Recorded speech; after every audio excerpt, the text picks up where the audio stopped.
Christianity is the best religion in the world, period. We make that claim implicitly every single day. Why? Why are we so sure of this fact that Christianity is the best religion in the world? That's the question today from Will in Chicago.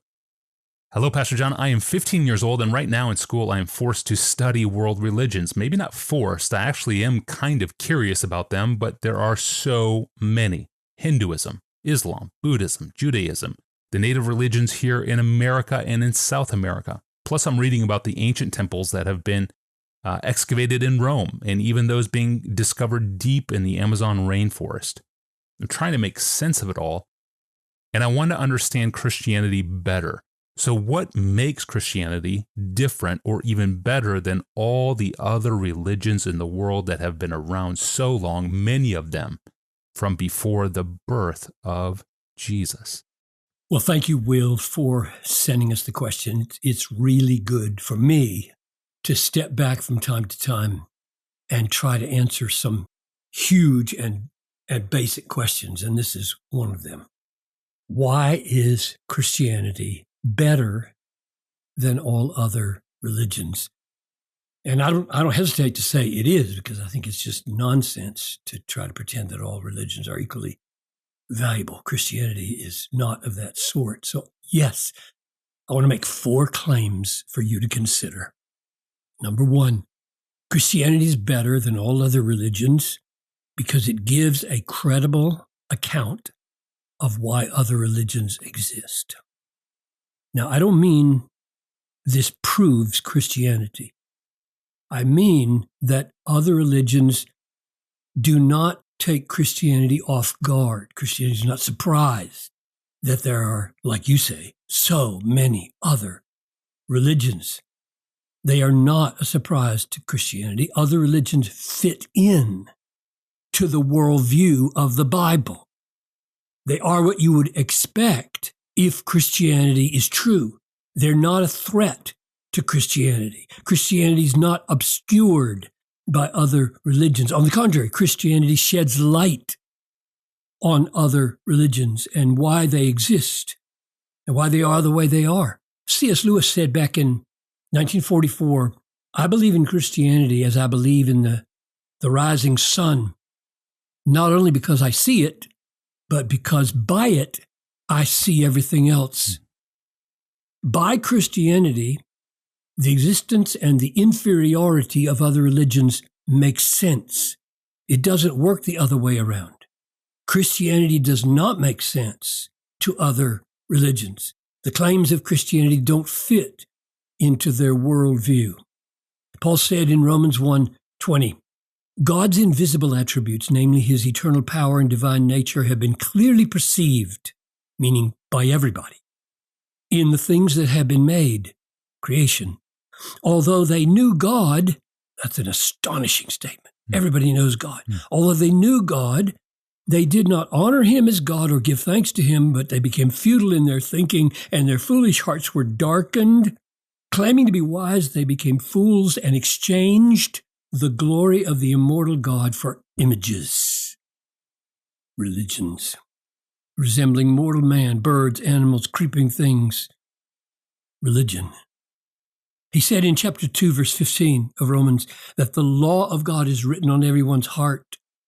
He said in Romans 1:32 that all humans know the basics of behavior that are right and wrong and what deserves death. Those 3 texts, 1:20, 2:15, 1:32, those 3 texts are the makings of all other religions.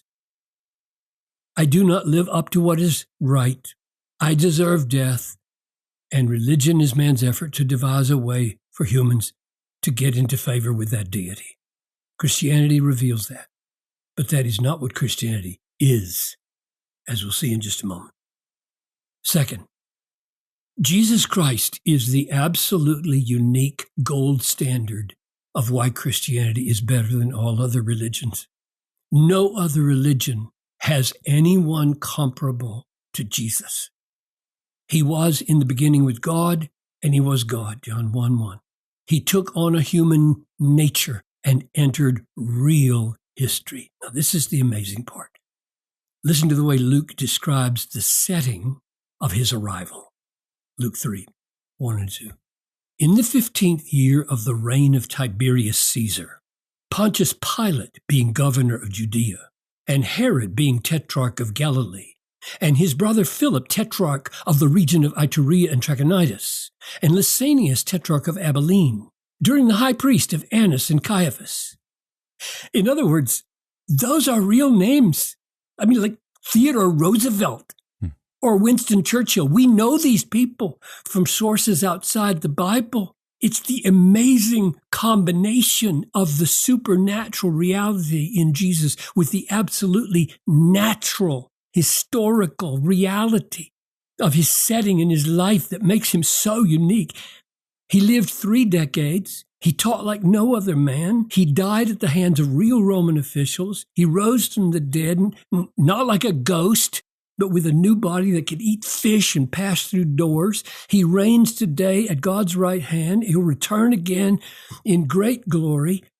There is no other religion with such a God-man who lived in this world as if it were just yesterday, next door. There's nothing mythological or make-believe about it. That's unique.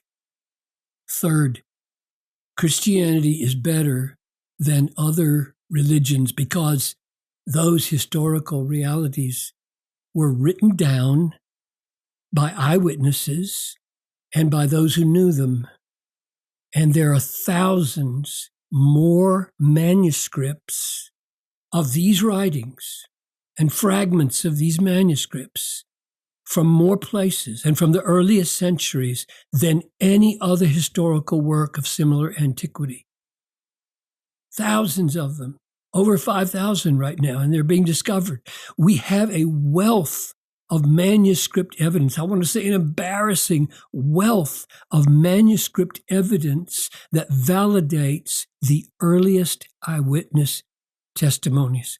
One of the claims of Islam is that the New Testament portrait of Jesus and his way of salvation is a result of corruption and change in the New Testament over time. The problem with that claim is that they cannot point to any earlier manuscripts that present a different picture. They don't exist. There are many minor differences among the historical manuscripts. That's true. There simply is no earlier portrait of Jesus Christ who was not divine, who did not die for sinners and rise again. It doesn't exist. That claim from Islam is without any historical support. Fourth and finally, Christianity is better than all other religions because the path of salvation it presents is absolutely unique in the world and offers the only hope of eternal happiness for sinners who know they don't deserve it. In no other religion does God himself, in the form of a real mortal human being, come into the world to die for his enemies, bear the punishment that he himself must inflict on them in order to be just. It is breathtaking, not only in its utter uniqueness, but in its utter ecstasy of good news for a guilty world.